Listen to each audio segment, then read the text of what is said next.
안녕하십니까. 7주차 기기 분석 중에서 두 번째 탁도 측정에 관해서 설명을 드리고자 합니다. 탁도라고 하는 것, 터비디티라고 하는 것은 물의 이제 맑기 정도를 표현을 한다고 보시면 되겠죠. 물이 얼마나 탁하냐, 탁하다라는 건 여러분 이해를 하실 겁니다. 탁하다, 탁하지 않다인데 이게 사전적 정의를 보면 시료가 빛을 산란해서 흡수하는 광학적 물성치를 우리가 탁도로 얘기를 하고 보통 물의 흐림 정도를 측정을 합니다. 물이 얼마만큼 흐리느냐를 가지고 측정을 하고 있고요. 측정 방법에 따라서 흡수 탁도법과 네펠러법이 있습니다. 흡수 탁도법은 시료를 직선으로 통과하고 남은 광량을 측정하는 것이죠. 가령 예를 들면 시료가 이렇게 있는데 빛을 100을 쏘아줬습니다. 100을 쏘아줘서 그 중에서 이 디텍터 쪽에서 검출기가 있는데 검출기에서 하나만 검출이 되어졌다. 이렇게 되면 이거는 90%를 10개 중에서 1개가 이쪽으로 왔기 때문에 90%가 흡수가 된 거죠. 흡수가 90% 됐다 해서 흡수 90%를 탁도의 정도로 표현을 해주는 것이죠. 그리고 이제 네펠러법 있는데 네펠러법은 똑같습니다. 이제 빛을 측정하는 건데 측정하는 것은 똑같은데 빛의 흡수 탁도법과 좀 다른 것은 뭐냐면 흡수 탁도법은 쏘아준 빛에서 나한테로 들어온 빛이 얼마냐에 따라서 없어진 양을 가지고 탁도를 측정하는 방법이라면 네펠러법은 거꾸로 흡수된 탁도법에서 빛의 시료를 쏘아줘서 시료가 있으면 빛이 들어와서 여기서 산란이 생깁니다. 입자들이 보통 탁도를 유발시키기 때문에 이렇게 산란들이 생기게 되는데 100% 흡수되는 게 아니라 여기서도 마찬가지죠. 산란이 되고 결국은 디텍터 쪽으로 오는 1만 가지고 측정을 하는 것이라고 하면 여기서는 산란이 되기 때문에 산란되는 양을 측정을 하는데 90도 각도, 시료에 의한 빛의 산란량을 90도 각도에서 측정하는 방법이 네펠러법입니다. 이거는 이제 만약에 100을 쏘아서 역시 이쪽으로 70이 들어왔다 하면 이 산란된 게 70이 산란이 되었으니까 그 산란된 70 양을 가지고 측정을 하는 것이고 흡수법은 디텍터에 검출된 양만큼 빼주는 거죠. 처음 들어왔던 양에서 디텍터에 들어온 양을 빼주는 게 흡수법이다. 이렇게 이해를 하시면 되겠습니다. 네펠러법이 흡수법에 비해서 감도가 높고 더 넓은 범위의 탁도를 정밀하게 측정이 가능합니다. 왜냐하면 탁도가 높다, 아주 짙은 탁도가 있을 경우에는 흡수법에서는 거의 다 흡수가 되어버리기 때문에 사실상 측정이 안 되는 경우들이 많이 있습니다. 하지만 이제 네펠러법 같은 경우에는 심지어는 물 표면에서까지도 산란 정도를 측정할 수 있기 때문에 탁도를 측정하는 데 아주 유리하죠. 그래서 더 넓은 범위의 탁도를 정밀하게 측정하는 것이 가능합니다. 지금 현재 우리나라의 공정시험법에서도 이 네펠러법을 기준으로 설정을 해놓고 있습니다. 이 네펠러법의 원리를 살펴보면 시료와 기준 표준 물질의 빛의 산란량을 비교해서 시료의 탁도를 측정하는 거죠. 일단 표준 물질이 있어야 된다는 거죠. 표준 물질에서 탁도 표준 물질이 있어서 그 탁도 표준 물질의 산란량에 따라서 시료의 산란량을 가지고 탁도를 추정하게 되는 겁니다. 표준 현타격으로는 이제 포마진을 이용을 하고요. 40 네펠러 탁도, 우리가 NTU라고 얘기를 합니다. 탁도 NTU라고 얘기를 하는데 40 네펠러 탁도를 기준으로 표준량으로 정의를 하고 있습니다. 아주 큰 입자나 빨리 침전이 되는 침전물이 없는, 그러니까 결국은 큰 입자들을 얘기하는 거죠. 그런 침전이 빠르지 않은 주로 콜로이드성 상태의 시료를 측정할 때 이 네펠러법이 많이 이용이 된다라고 이해하시면 좋겠습니다. 우리는 탁도 측정 기기와 관련해서 수질공정법이나 미국의 US EPA의 기준을 살펴보게 되면 일단 광원으로는 우리나라나 미국에서는 텅스텐 필라멘트를 사용하게끔 되어 있고요. 텅스텐 필라멘트 전구를 쓰게 되어 있는 거죠. 색온도가 2200에서 3000 켈빈 정도 되는 광원을 쓰게 되어 있습니다. 그리고 국제표준 ISO 국제표준에서는 860 나노미터 파장의 LED 램프를 쓰게 되어 있고요. 이제 빛의 경로 길이, 측정하는 경로의 길이는 10cm 이내로 해서 측정을 하게 되어 있습니다. 둘 다 동일하게 10cm 이내고, 산란광 측정할 때 측정은 90도 플러스 마이너스 30도를 측정하는 게 우리나라와 미국의 기준이고, ISO 기준은 90도 플러스 1도 플러스 마이너스 1도의 범위 내에서 측정을 하는 것이 ISO 기준입니다. 그래서 이제 전반적으로 봤을 때는 산란광 측정 범위 자체가 우리나라나 미국이 조금 더 넓기 때문에 어떻게 보면 똑같은 시료를 넣었을 때 우리나라나 미국에서 쓰고 있는 측정법이 ISO 측정법보다는 탁도가 다소 좀 높게 측정될 가능성들은 많습니다. 그러면 왜 이렇게 90도로 측정을 하느냐, 네펠로법에서처럼.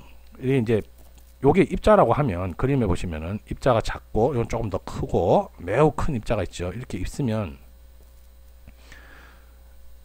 빛을 쏘아줬을 때 이제 위쪽으로 산란이 일어나는 거죠. 90도로 산란이 일어나서 산란되는 각도를 봤을 때 90도 쪽에서 측정을 해야 입자의 크기가 비교적 잘 나온다는 거죠. 작은 입자들은 이렇게 살지만 큰 입자들 같은 경우는 한쪽으로만 이렇게 산란이 일어나고 한쪽은 산란이 일어나지 않죠. 그러면 내가 만약에 이쪽 편에서 측정을 하게 되면 빛을 쏘아줘서 이렇게 90도로 양쪽으로 벌어지면서 산란이 일어나지는데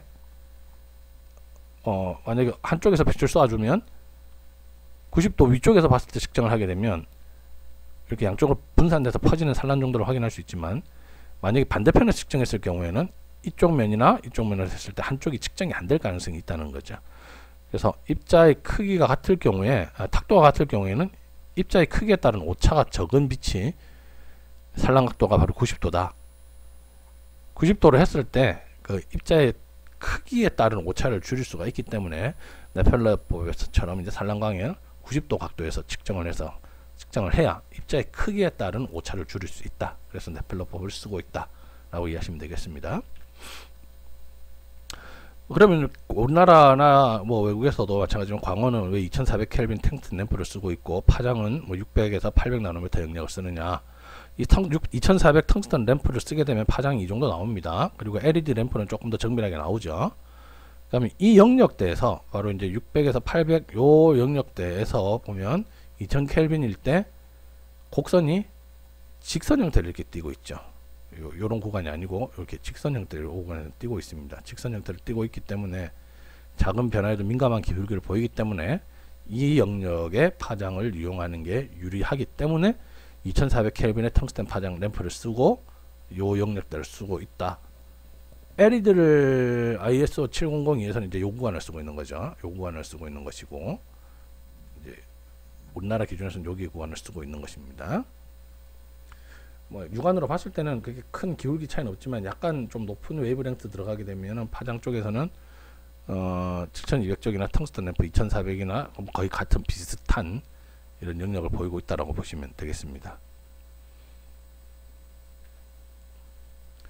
구조를 살펴보면 먼저 광원에서 빛을 쏘아줍니다. 일정한 빛을 쏘아주게 되면 여기 이제 시료수 샘플이 있고요. 여기 길이가 10cm 정도 되죠. 10cm 정도의 흑광셀이 있어서 투과를 합니다. 투과를 해서 여기서 이제 빛을 쏘아준 거에서 입자가 있으면 입자에서 산란된 90도 각도의 검출부를 설치해 놓습니다. 검출부를 설치를 해서 이 검출부에서 빛의 값을 읽어드리는 거죠. 내가 쏜 빛이 얼마만큼 들어오고 투과는 얼마만큼 됐다. 그래서 여기서 들어오는 양을 측정을 하는 게 이제 그 네플러법인 거고 90도 각도가 아니라 투과한 양을 측정하는 게 흡수도법이다. 이렇게 이해를 하시면 좋겠습니다. 그다음에 기기에 따라서 산란광 측정하는 형태와 종류가 다른데 이제 요거 같은 경우에는 수표면이 있고요. 수표면 위에서 광원을 쏘아주고 물속에 디텍터가 들어가 있습니다. 이러면 아주 고탁도의 물이라든지 아니면 이제 빛을 쏘아줘서 물속에 디텍터를 설치해 가지고 수표면에 즉 이제 흐르는 개수로라든지 이런 부분에 설치를 할 수 있는 장치가 되겠죠.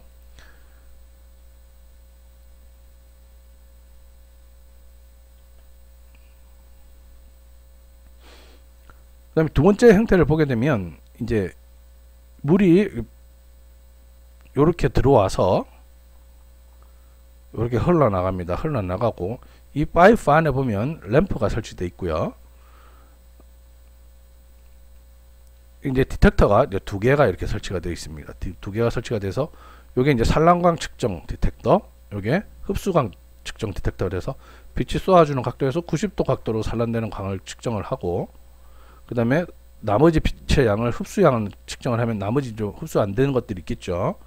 이제 그런 것들을 감안해 더해가지고 값을 계산하는 건데, 이렇게 물이 들어와서 이 챔버 안에서 물이 계속 흘러나갑니다. 연속식으로 측정이 가능합니다. 그리고 이 디텍터 표면에 렌즈가 오염이 될 수 있으니까 이 와이퍼로 계속 돌아가면서 회전을 하면서 이걸 닦아주는 거죠. 닦아주면서 측정을 하게 되는 겁니다.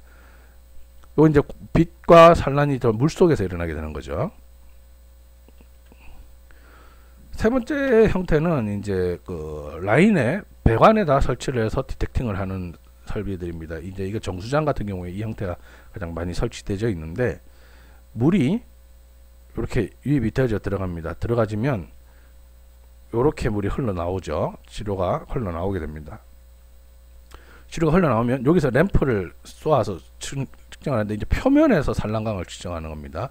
표면에서 산란광을 측정을 한 빛을 쏘아주면 여기서 90도 각도로 검출이 빛이 산란해서 검출되는 게 있고, 일부는 이쪽으로 굴절돼서 나가게 되겠죠. 그리고 여기서 이제 표면으로 물이 흘러 넘치는 것들도 같이 빠져나오게 됩니다.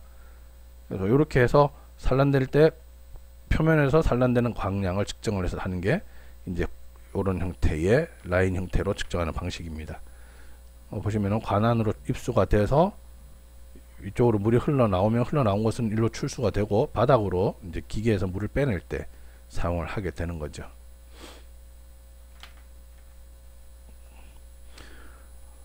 네 번째 방식은 보면 이제 침적형, 물속에 담궈서 측정하는 방식입니다. 이거는 이제 하나의 센서 형태처럼 해서 우리가 전극식처럼 이렇게 물에 집어넣어서 닦아내는 방식, 측정하는 방식으로 쓸 수가 있습니다. 보통 이제 이런 경우에는 탁도 측정기로 사용할 수도 있지만, 또 어떤 경우에는 이제 우리가 하수 처리장에서 MLSS, 즉 폭기를 할 때 폭기조 내의 미생물 양을 실험으로 측정하기보다 이제 빛의 광량을 가지고 측정할 때도 활용을 하기도 합니다. 원리는 비슷한데 정밀도 부분은 조금 떨어진다는 얘기가 있습니다만은, 그런 경우에 고탁도에도 사용을 할 수가 있고요. 이제 전극처럼 들고 다니면서 우리가 물 속에서 직접 물에 집어넣어서 측정을 할 수 있다는 얘기죠.